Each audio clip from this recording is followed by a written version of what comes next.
This is the only man to have ever been convicted of war crimes in England. Hello there, stranger. This is part 62 of the England's Whole Lifers list, so viewer discretion as always is advised. Today we have a special edition in honour of VE Day, and I'd like to dedicate today's story to all of the victims of World War II, all of the souls who never made it home, and all of the ones who made the ultimate sacrifice for our freedom. So today I'm telling you about Andrei Sawoniuk, born the 7th of March 1921 in Domoshevo, Poland. That area of what was Poland is now Belarus. At that time, some 90% of the population were ethnic Jews. From this point on in the story, I'm going to be referring to that group of people as Hebrew people. You know, the app can be a little bit sensitive, but this case is in World War II, so I'm sure we can all figure out who I mean. Andrei did not know the identity of his father, but the town speculated that it could be the Hebrew schoolmaster Yosef Yakubievich, because Andrei's mother Pelagia worked for Yosef cleaning his home and the school. Pelagia would marry and go on to have another son, and Andrei and his brother would collect firewood to sell as the family were poor. He also worked as a Sabbath goy, which is a non-Hebrew person employed by an Orthodox Hebrew to perform tasks during the Sabbath that they themselves are not permitted to perform, things like chopping firewood and lighting fires. Andrei would learn some Yiddish from his employers during these jobs. Andrei was roughly 17 in 1939 when the Germans briefly occupied the area before giving way to Russia. I'm sure you understand which group of Germans I'm talking about. They would invade again in June 1941, and this time their occupation lasted until 1944. Upon their unwanted arrival, the Germans set up a local police force, and Andrei joined quite quickly. He would eventually become the local commander of the force. During their occupation, the mass unaliving of Jewish people was actively implemented by the Germans in the area, and in one 24-hour period from the 19th till the 20th of September 1942, some 2,900 Jewish people had their lives stolen in Domoshevo. The local police force were partners in the operation, and it was their responsibility to seek out any escapees or hidden Hebrew people and take their lives. The war took its awful course, and by 1944 the Germans were starting to retreat from the region, and so Andrei joined the German armed forces, specifically the Waffen-SS, and went west with them. By December 1944, when things were starting to look bleaker for that side, Andrei defected from the German army and used his Polish birth certificate to switch sides and join the Polish army. He stayed on the right side until the war was won, and in 1946 he came to England and settled down to enjoy the freedoms he had fought so hard to steal. And strangers, he got to enjoy those freedoms for 50 years. And then on the 1st of April 1996, the boys in blue came knocking. He would be questioned on his crimes, and he would deny everything. He would deny being a local police commander for the German police force in Domoshevo. He would deny that there was ever a local police force for the Germans in Domoshevo. He said that there had been no ghetto in Domoshevo and that he had been in Germany doing forced labour at the time in question. He would later admit to being a policeman for the German forces. Of course, many years had passed and lots of information was lost during and after the war. But a few witnesses did still remain, and Andrei was charged with 4 counts.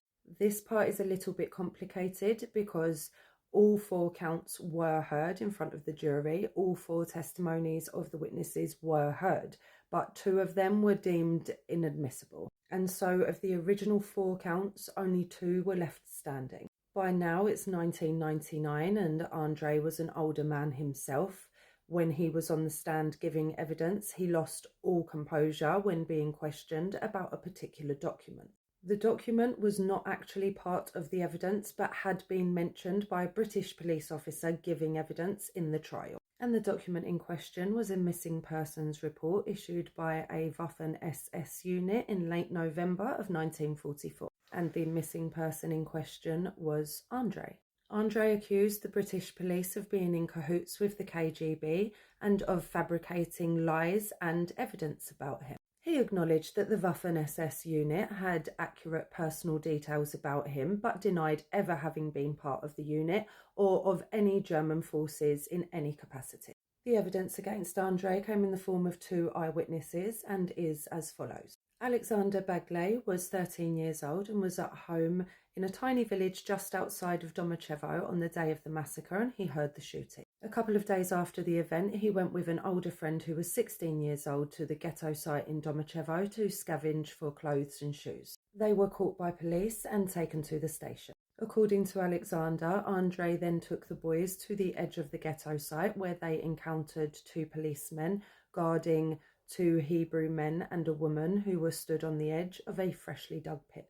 The 3 captives were ordered to undress, and then Andrei took their lives one by one, knocking them into the pit as they fell. The 2 boys were ordered to bury the 3 people, and then they were offered their clothes as some sort of payment or compensation. Alexander said they refused the clothes. The boy he had been with had passed away by the time of the trial, and Alexander had never told anybody the story until he told the British police in 1996. I don't find that suspicious at all. Perhaps Alexander didn't want to tell anybody after the war had ended for fear of getting in trouble because he was a child and he had aided in the burying of 3 people. But that's just my opinion. The second witness in the trial was Fedor Zan, and his testimony was that during the time in question, he would take a train to and from work every day via Domachevo. One day he had to get off early to deliver a package to his sister, and so on the way back he cut through the woods. During the walk he heard a commotion and went to investigate. The scene he stumbled upon is absolutely nightmarish. There were a number of Hebrew women stood on the edge of a freshly dug pit, being forced to undress. Andrei had hold of a submachine firearm which he used to steal all of their lives. Fedor had estimated there to have been roughly 15 women, and he said there were no other policemen or Germans present. Fedor had been hidden in some bushes, but said that he could recognize Andrei by, quote, his size and face. He was famous by then. Fedor would also first tell of this incident in 1996 to British police. And if you think that's suspicious, then strangers, there were a lot of people involved in this war. Can you imagine trying to interview every single person about every single event that they had witnessed? I 100% believe Fedor Zan and Alexander Bagley. And so did the jury. They found him guilty on both counts and he was sentenced to life imprisonment. He did try to appeal in the year 2000, but this was rejected. Unfortunately, after living his 50 years of freedom, he would only serve 6 years in prison before passing away at the age of 84. What a shame that it's outside our system to have made him stand on the edge of a freshly dug pit and take all his clothes off. I'm sure Andrei committed more war crimes that he was not held accountable for, but I am glad that he was picked up at least for the last few years of his life. Because it incensed me that he got 50 years of freedom in this country when so many people did not get to come home. Approximately 383,700 British and Commonwealth soldiers lost their lives in World War II.